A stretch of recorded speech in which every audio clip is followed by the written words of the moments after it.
পুরুলিয়া রানাঘাট আসানসোলের পর এবার ডোমজুড়ে দুঃসাহসিক ডাকাতি। ভর দুপুরে সোনার দোকান লুট করে চম্পট দিল দুষ্কৃতীরা। দোকানের কর্মীদের রিভলভারের বার্ট দিয়ে মারধর করা হয় বলে অভিযোগ। এক কর্মচারী গুরুতর জখম, তাকে হাসপাতালে নিয়ে যাওয়া হয়েছে। স্বাভাবিকভাবেই এই ঘটনায় এলাকায় আতঙ্ক ছড়িয়েছে। তদন্তে নেমেছে হাওড়া সিটি থানার পুলিশ। মঙ্গলবার বেলা 12টা নাগাদ আচমকায় বাইকে চেপে ডোমজুড়ের ফোকর দোকান এলাকার ওই সোনার দোকানে চড়াও হয় দুষ্কৃতীরা। প্রত্যক্ষদর্শীরা জানায়, দুই বাইকে চেপে এসেছিল 4 জন দুষ্কৃতী, সঙ্গে আগ্নেয়াস্ত্রও ছিল। সেই সময় দোকানে 2 জন মালিক ও 2 কর্মচারী ছিলেন। আচমকা চড়াও হতেই ডাকাতিতে বাধা দেয় তারা। দোকানে ঢুকেই কর্মীদের শাসায় দুষ্কৃতীরা, এমনকি মারধর করে। ডাকাতিতে বাধা দেওয়ায় রিভলভারের বাঁট দিয়ে মারধর করা হয়। গুরুতর জখম হন এক কর্মী, তাকে নিকটবর্তী হাসপাতালে নিয়ে যাওয়া হয়েছে। এদিকে ঘটনাস্থলে পৌঁছে গিয়েছে হাওড়া সিটি পুলিশের উচ্চপদস্থ কর্মীরা। সিসিটিভি খতিয়ে দেখে তদন্ত শুরু করেছেন তারা। গোটা দোকান সাফ করে দেওয়া হয়েছে বলেই খবর। মোট ক্ষয়ক্ষতির পরিমাণ এখনো জানা যায়নি। দুজনে কাস্টমার সেজে এসেছিল, তারপরে আমরা মাল দেখাচ্ছিলাম, মানে আমি মাল দেখাচ্ছিলাম। তারপরে হুট করে আরও 2 জন আসা, এসেই মানে সাডেন এবারে পিস্তল বার করে আর কি অ্যাটাক করতে শুরু করে। বলে নাকি যে চুপ করে থাকতে, নাহলে আর কি মেরে দেবে, এরকমভাবে ওরা আর কি শুরু করে। দুজনকে ক্রেতা থেকে এসেছিল, তারা কি পুরুষ ছিলেন? হ্যাঁ হ্যাঁ হ্যাঁ।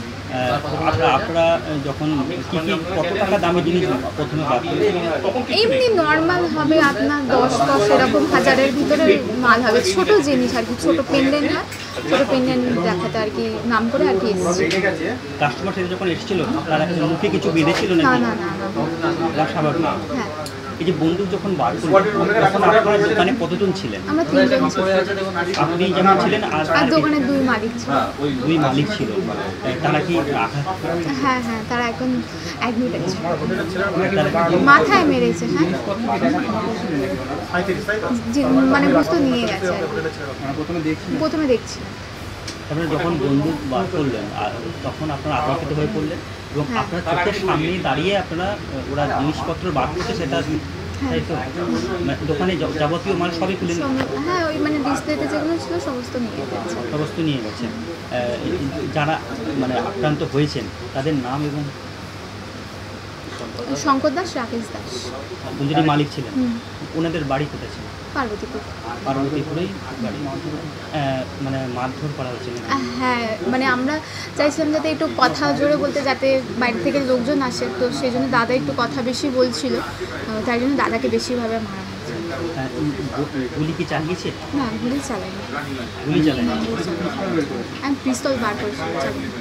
আপনারা কি কোনো জোরাজুরি করছিলেন যে অন্য বিলয় বা? হ্যাঁ, সেটা তো এমনি দেখুন করতে তো হবে, এটা করা হয়েছিল। না, মনে পড়ছে না। আঘাত কোথায় কোথায় করেছেন? মাথাতেই করেছে। এই দুজনের মধ্যে কে বেশি ইনজুরি হয়েছে? দাদা হয়েছে। দাদা বলতে মানে রাকেশ দাস। উনি বেশি হয়েছেন? না, নর্মালি এসেছিল।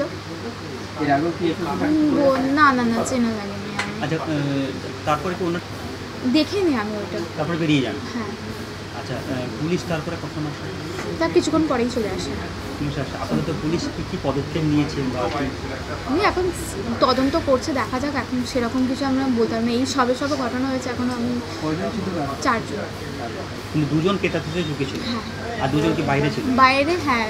ওনারা আসতে তারপরে আর কি অ্যাটাক করা শুরু করে। 12:30। এখন পর্যন্ত পুলিশ কি পদক্ষেপ নিচ্ছে বলে মনে করছে? কি পদক্ষেপ নিচ্ছে পুলিশ বলতে পারবে। উচ্চ পর্যায়ে পুলিশ অফিসার এসেছেন।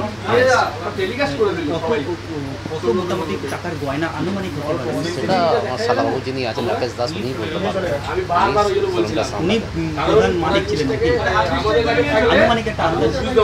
আমার ঠিক শোনার সম্বন্ধে আমি প্রথমেই ঢুকেছি। তবে তারা কি বাইকে করে এসেছিল? হ্যাঁ, আমি যেটা শুনলাম বাইকে করে এসেছে। কতটা আতঙ্ক? আমি যখন ঢুকেছি আইসি ঢুকি দিনে দুপুরে যেভাবে ডাকাতি হয়, তাই তো এলাকায় কিরকম ঘটেনি? না, আপনার দোকানে প্রথম ফোনেতে রেকর্ডিং থাকে না? আপনার নাম? শ্যামসুন্দর।